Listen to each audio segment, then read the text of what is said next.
ఒకసారి అది ఏమో ఇప్పుడు బుక్ మై షోది ఇప్పుడు నేను ఇందాక 2 o'clockకి పెంచిన షోస్ తప్పితే 2కో 3కో కొన్ని షోస్ పెంచాం నైట్ షోస్. అవి తప్పితే ప్రజెంట్ అంటే ఇప్పుడు 4:40 5 o'clockకి ఇంచుమించిది 2.35 మీద పర్ అవర్ వెళ్తుంది. అంటే సినిమా బాగోకపోతే మీ అందరికీ తెలుసు అసలు 2.35 మీద పర్ అవర్ అనేది highly impossible. And second thing చూస్తే టోటల్ మొత్తం ఎక్కడా కూడా ఆరెంజ్. అంటే ఇన్ని షోల మీద మీకు అందరికీ కూడా తెలుసు, నా దగ్గర అంత డబ్బు అయితే లేదు నిజంగా టికెట్లకి.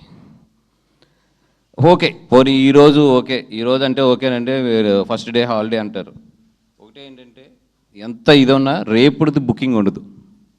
మీరు చూడండి బుక్ మై షో ఓపెన్ చేస్తే రేపు కూడా ఈ రేంజ్ ఆఫ్ ఫిలింకి నేను చెప్పేది, ఈ రేంజ్ ఆఫ్ ఫిలిం కూడా రేపు మీరు చూస్తే ఐనాక్స్ GVK1 లాంటివి కూడా ఇంచుమించు ఆరెంజ్లోకి వెళ్ళినాయి. రేపు కూడా ఇంచుమించు 20 to 22 షోలు ఆరెంజ్లోకి వెళ్ళినాయి. అంటే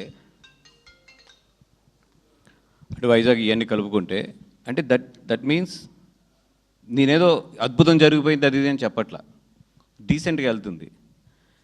ఈ డీసెంట్గా గుడ్గా వెళ్ళే సినిమాని ఇటు దోస్తే ఇటు వెళ్తుంది, అటు దోస్తే అటు వెళ్తుంది. ఓపెన్గా చెప్తుంది. అంటే కొన్ని స్ట్రాంగ్ ఉంటాయి, అది అసలు దాన్ని ఏం చేయలేం.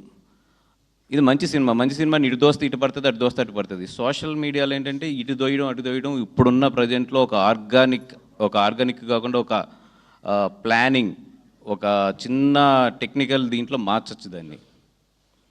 అది పాజిటివ్ సైడ్ ఎంత మారుస్తామో నెగిటివ్ సైడ్లు కూడా అంతే తయారైనాయి. అదే మా బాధ ఈరోజు ప్రెస్ మీట్ అంతా కూడా. అది పర్సెప్షన్ చేంజ్ అంటారు. పర్సెప్షన్ చేంజ్ చేయడం అనేది ఇటు సైడ్ మేము వర్క్ చేస్తుంటే అటు సైడ్ ఆల్ వర్క్ చేస్తారు. బట్ మాకున్న ఒకే ఒక్క మంచిదనం ఏంటంటే అదర్ ఫిలిమ్స్ మీదకి we don't want to go.